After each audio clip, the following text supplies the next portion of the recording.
रिश्तों की डोर भाग 3। सागर ऑफिस नहीं जाकर उसी कैफ़े में जाकर बैठ गया जहां वह अक्सर शालिनी के साथ जाता था। उसने एक कॉफ़ी ऑर्डर की। कॉफ़ी पीते पीते उसके दिमाग में अलग अलग ख्याल आ रहे थे। पापा की बीमारी के बारे में सोचता, फिर उसे चिंता होती कि शालिनी फ़ोन क्यों नहीं उठा रही। अपना आज और अपना भविष्य उसे सब कुछ धुंधला नज़र आ रहा था। इधर शालिनी अपने कमरे में बैठी थी, तभी उसके पापा कमरे में आए। शालिनी की आंखें सूज रही थी। हिम्मतलाल जी, बेटा क्या बात है, पूरी रात रोती रही क्या? शालिनी, नहीं पापा, बस ऐसे ही। हिम्मतलाल जी, मैं सुबह से देख रहा हूँ, कई बार तेरा फ़ोन रिंग हुआ और तूने उठाया नहीं। कहीं सागर का फ़ोन तो नहीं था? शालिनी थोड़ा असहज होते हुए, जी पापा, लेकिन मेरा मूड नहीं है उससे बात करने का। हिम्मतलाल जी, लगता है तूने अपनी माँ की बातों को मन से लगा लिया है। मैं यह नहीं कहता कि तेरी माँ गलत कह रही है।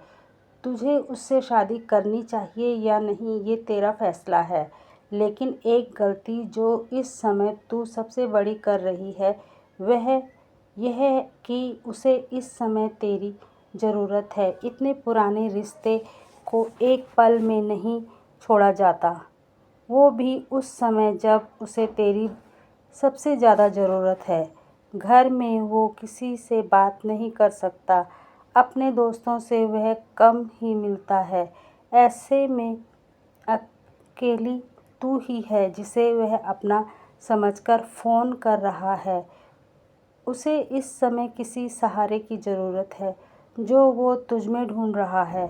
शालिनी, लेकिन पापा, मेरी भी तो ज़िंदगी है, मुझे भी तो अपने भविष्य के बारे में सोचना है।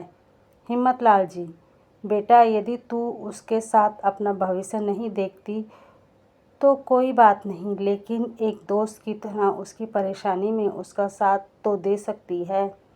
शालिनी को अपनी गलती का एहसास होता है। वह तुरंत सागर को फ़ोन करती है।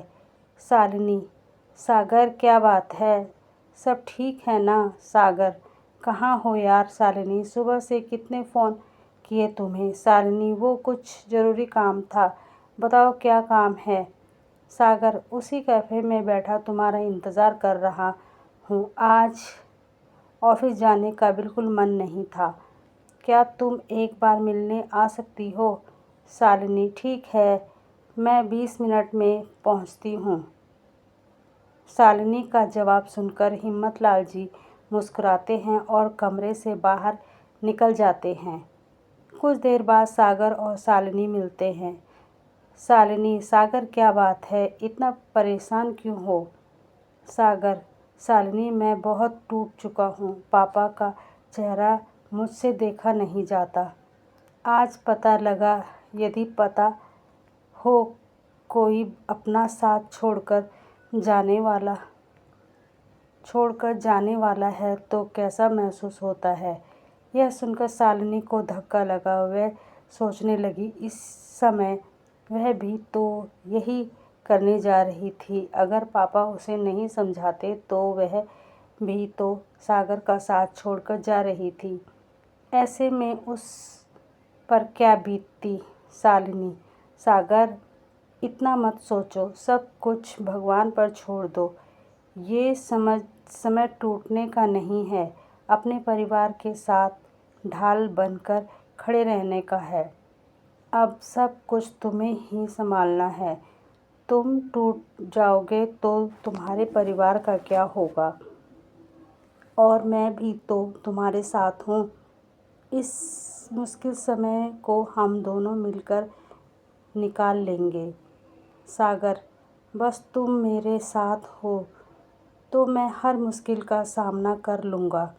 शालिनी, सागर की हिम्मत तो बढ़ा रही थी, लेकिन साथ साथ उसे अपना भविष्य भी अंधकार में दिख रहा था। जिस सागर से उसने प्यार किया था वह एक जिंदा दिल इंसान था, लेकिन जिस सागर से वह आज मिल रही है वह एक हारा हुआ इंसान है जो उसके भरोसे सब कुछ छोड़कर बैठा है।